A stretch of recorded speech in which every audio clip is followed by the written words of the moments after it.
আমার মনে হয় শয়তান মোল্লা সাহেব হয়তো লাইভ দেখছেন, মানেন তো? মনে হয় লাইভ দেখছেন, 100% সহমত আমি। যদিও উনি ভাঙড়ের বুকে যে নারকীয় অত্যাচার চালাচ্ছেন, আজকের পর থেকে উনার আসতে হয়তো ভয় হবে, এটা 100% নিশ্চিত। সেই কারণের জন্য আপনারা সবাই মিলিতভাবে আমি একটা স্লোগান তুলবো, আপনারা আওয়াজ তুলবেন। এই আওয়াজের ভয়ে যেন আর অত্যাচার আর আক্রমণ যেন না হয়, এটা আপনারা লক্ষ্য করুন। পারবেন তো? ইনকিলাব, ইনকিলাব, মূল নিবাসী, মূল নিবাসী, ভারতবর্ষ, ভারতবর্ষ, আইএসএফ, আইএসএফ। বাহ, এই যে আওয়াজটা আপনারা তুলেছেন, এই আওয়াজের মাধ্যমে বুঝিয়ে দিয়েছেন যাদবপুর লোকসভা থেকে আইএসএফ এর প্রার্থী দিল্লি যাচ্ছে। সত্যি বলতে কি, আপনারা যারা এসছেন না ভাঙড়ের বিভিন্ন প্রান্ত থেকে, কাউকে কিন্তু ভাড়া করে আনতে হয়নি, কাউকে গাড়ি রিজার্ভ করেও আনতে হয়নি। এই তথ্যটুকু পাওয়ার পরে তৃণমূলের নেতাদের ঘুম হয়তো হারাম হয়ে যাবে। সেই সঙ্গে সঙ্গে বলি, আপনারা যারা এসছেন, আমাদের তো আর বালি চুরি আর কয়লা চুরির টাকা নেই, শিক্ষা চুরিরও টাকা নেই, চাকরি চুরির টাকা নেই। তাই আমরা হয়তো চেয়ার দিতে পারিনি, অনেকটা হয়তো পরিকাঠামো আরো ভালো করে সাজাতে পারতাম। কিন্তু যেহেতু আমাদের দলটা খুব নতুন এবং খুবই ছোট, সেই ক্ষেত্রে আপনারাই প্রমাণ করে দিচ্ছেন এই দলটা হয়তো খুবই সামান্য কয়েকদিনের মধ্যে শুধু রাজ্য পার্টি নয়, এটা ন্যাশনাল পার্টিতে খেলবে। এটা কিন্তু একটা সময় আমাদের গিনিস বুকে হয়তো নাম লেখাতে হতে পারে। আপনারা যারা এসেছেন, আপনারা কিন্তু সবাই, প্রত্যেকে, সমস্ত আইএসএফ এর সমর্থক, কর্মী, নেতৃত্ব যারা আছেন, তারা কিন্তু অসংখ্য অসংখ্য বড় মাপের মূল্যবান রত্ন। আপনারা না হলে এই আইএসএফ এত তৎপর গতিতে এগোচ্ছে, এক্সপ্রেসকেও হার মানাবে, এত দ্রুত গতিতে এগোচ্ছে।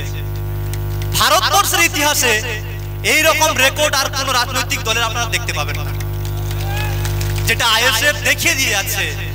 ইতিহাসের দৃষ্টান্ত তৈরি করবে আইএসএফ। খুব কিছুদিনের মধ্যে জানতে পারবেন, হয়তো গিনিস বুকে নাম লেখানোর জন্য নওশাদ সিদ্দিকী সাহেবের কাছে হয়তো ওনারা আসছেন।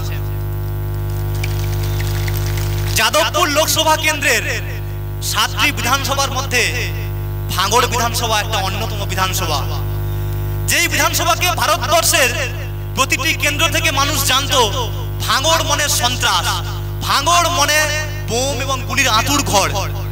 এই জিনিসটা কিন্তু নওশাদ সিদ্দিকী সাহেব বিশ্বের দরবারে প্রমাণ করিয়ে দেখেছেন যে ভাঙড় মনে সন্ত্রাস নয়, ভাঙড় মনে বোম গুলি বন্দুক নয়, ভাঙড় মনে উন্নয়নের রাস্তা দেখানো, ভাঙড় মনে পশ্চিমবঙ্গের মডেল, ভাঙড় মনে ভারতবর্ষের মডেল। আপনারা দেখেছেন রক্তদান শিবির হয়েছিল, সেই রক্তদান শিবিরে আমার মনে পড়ে আমি ওই সময় উপস্থিত ছিলাম। মায়েরা রক্ত দিচ্ছেন, বোনেরা রক্ত দিচ্ছেন, ওনারা বলছেন আমরা একবার দিয়ে খুশি নেই, আবার দেব, এক হাতে কেন দিয়েছি আরেক হাতে দেব, এখনই নাও, নিতে বাধ্য করছে। ওরা আবেগপ্রবণ হয়ে পড়েছে। হয়তো জানা নেই যে একজন ব্যক্তি রক্ত দেওয়ার 90 দিন পরে হয়তো রক্ত দেবে, কিন্তু মায়েদের, বোনেদের এই যে আবেগ, এই যে আইএসএফ এর প্রতি ভালোবাসা, এটা দেখে কিন্তু সারা বিশ্বের মানুষ কিন্তু চমকে যাচ্ছে। মানেন তো আপনারা? মানেন তো? জোশ কই, জোশ কই? আরে সবাই আমরা যুবক তো, আমরা সবাই যুবক তো, রক্ত কিন্তু আমাদের টকবক করে ফুটছে। এই টকবকে রক্ত দিয়ে যদি আমরা আইএসএফ কে ভোট দিয়ে, খাম চিহ্নে ভোট দিয়ে দিল্লির পার্লামেন্টে দেখাতে না পারি, এই রক্তের কিসের মূল্য, কিসের দাম আছে রক্তের? আমরা তো যুবক, যারা আছেন বয়স্ক লোকেরা আবার খারাপ ভাববেন না, তারাও যুবক, মনের দিক থেকে আমরা সবাই যুবক, তাই তো? যাই হোক, আপনারা অনেক অপেক্ষা করছেন, অনেক সময় ধরে অনেকক্ষণ দাঁড়াচ্ছেন। আপনাদের কি কোনো কষ্ট হচ্ছে? আপনারা যারা এসছেন না, আপনাদের দেখে এত প্রশান্ত লাগছে যে আজকের এই যে জনসভা, এই জনসভা কিন্তু প্রমাণ করিয়ে দিচ্ছে আইএসএফ এর যে লক্ষণগুলো যেগুলো লাগে, যেমন দিল্লির পার্লামেন্টে দেখেছি লক্ষণ লাগে, আইএসএফ জিতবে কিনা সেটাও কিন্তু একটা লক্ষণের প্রয়োজন হয়। কিন্তু আজ আইএসএফ যে আজকে যাদবপুর লোকসভা থেকে যাচ্ছে এই লক্ষণ দেখেই বোঝা যাচ্ছে। যাই হোক, বর্তমান কিন্তু আমাদের আশু প্রয়োজন। যাদবপুর লোকসভার বিভিন্ন বিধানসভার বেশিরভাগ কিন্তু গ্রামীণ ক্ষেত্র থেকে বিলং করছে। যেই গ্রামীণ ক্ষেত্রের এতটাই করুণ অবস্থা, রাস্তাঘাটের এত বাজে হাল, গর্ভবতী মায়েরা যখন প্রসব যন্ত্রণায় ভোগেন, অ্যাম্বুলেন্সকে যখন ফোন করেন, সেই অ্যাম্বুলেন্স কিন্তু রাস্তায় আসতে পারে না, তাদের নিয়ে আসতে হয় রিক্সায়, কখনো কখনো কাঁধে তুলে নিয়ে আসতে হয়, কখনো ভ্যানে নিয়ে আসতে হয়। ভাববেন হয়তো গল্প হচ্ছে, আপনারা গ্রামের বুকে গিয়ে আপনারা বাস করেন, গ্রামের দিকে থেকে আরো প্রান্তিক যারা এরিয়ায় থাকেন তারা দেখবেন কতটা সমস্যার মধ্যে মানুষ পড়ে আছে, কতটা সমস্যার সম্মুখীন হতে হয়। আমাদের হসপিটালের একটা জরুরি প্রয়োজন আছে। বর্তমান যে সরকারি হসপিটাল আছে এখানে কি চিকিৎসা হয় নাকি? চিকিৎসা হয়?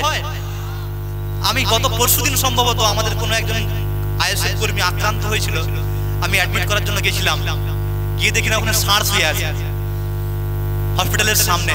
পরিকাঠামো বোঝার জন্য বলছি, আমি খারাপ বলছি না, ছোট বলছি না কাউকে, এটাই বলছি বর্তমান যে হসপিটালের অবস্থা, সরকারি হসপিটাল, এই হসপিটালে কিন্তু কৃষকের ছেলেরা যায়, কৃষিজীবীরা যায়, গরিব মানুষেরা যায়, ভ্যান চালকেরা যায়, অর্থাৎ সাধারণ খেটে খাওয়া মানুষের জন্যই কিন্তু হসপিটাল। যাদের টাকা পয়সা আছে ওরা কিন্তু হসপিটালে যায় না, নার্সিং হোমে যায়, ওদের প্রচুর টাকা আছে। তাদের মধ্যে আবার দেখবেন একজন সাহেব বর্তমান পশ্চিমবঙ্গের কি বলে যুবতাজ না কি সব বলে, উনি আবার চোখের চিকিৎসার জন্য আমেরিকা যান, দুবাই যান, আর উনি কিন্তু বানিয়েছেন একটা ঢপ সাথী কার্ড নাকি বানিয়েছেন না ওনার চিকিৎসা সাহেব, ওনার পিসি ঢপ সাথী কার্ড বানিয়েছেন। তো ওই ঢপ সাথী কার্ডে কিছু হয় নাকি? ওই স্বাস্থ্য সাথী কার্ডে যদি এত দাম হয়, আপনার ভাইপোটার চিকিৎসা করতে আমেরিকা কেন যাচ্ছে, দুবাই কেন যাচ্ছে? এই সাধারণ মানুষের চিকিৎসার ব্যবস্থা করুন। এর মানে কি আপনার হসপিটালের উপরে আস্থা নেই? এটাই তো আপনি প্রমাণ করছেন, তাই তো নাকি? আওয়াজ কই? আমার কথার সঙ্গে সহমত নয় নাকি? যাই হোক, বর্তমান আমাদের হসপিটালের যা পরিকাঠামো, এই পরিকাঠামোকে ঠিক করতে গেলে দিল্লির বুকে কিন্তু আওয়াজ তুলতে হবে, দরবার করতে হবে। তার জন্য কিন্তু খাম চিহ্নে যত বেশি সংখ্যক পারা যায় ভোট দিতে হবে, ছাপ দিতে হবে। প্রতিবেশীদের বলবেন, বন্ধুদের বলবেন, মায়েদের বোনেদের সবাইকে বলবেন, তাই তো? বলবেন তো? আমি প্রচার করতে গেছিলাম কালকে পরশুদিন ভাঙড়ের বুকে, সম্ভবত ওই আপনার বেওতা অঞ্চলে গেছিলাম। ওখানে প্রচার ক্ষেত্রে বলছিলাম যে দিদি খাম চিহ্নে ভোট দেবেন। উনি সম্ভবত কানে কম শোনেন, উনি বললেন যে কি চিহ্ন বললো? পাশের একজন তৃণমূল কর্মী বলছে আম চিহ্ন বলেছে। আম, এটা কিন্তু লক্ষ্য রাখবেন, আমাদের কিন্তু খাম চিহ্ন, চিঠির খাম, তাই তো? শিক্ষা ব্যবস্থাটা একটা খুব আমূল প্রয়োজন, পরিবর্তনের প্রয়োজন আছে। বর্তমান আমাদের যে বাড়ির ছেলেমেয়েরা কিন্তু ইংলিশ মিডিয়ামে পড়তে পারে না, কিংবা কেজি স্কুলে পড়তে পারে না, কারণ কি? আমাদের টাকা পয়সার অভাবের জন্য। আর নেতার ছেলেরা তারা ইংলিশ মিডিয়ামে পড়ে। আর ইংলিশ মিডিয়ামটা হবে কেন? কেজি স্কুলে বা কি দরকার আছে? সরকারি স্কুলে যদি সুশিক্ষা পাওয়া যায়, বিশ্বমানের শিক্ষা পাওয়া যায়, তাহলে কেনই বা এইসবের দরকার আছে? তাই শিক্ষাকে উন্নত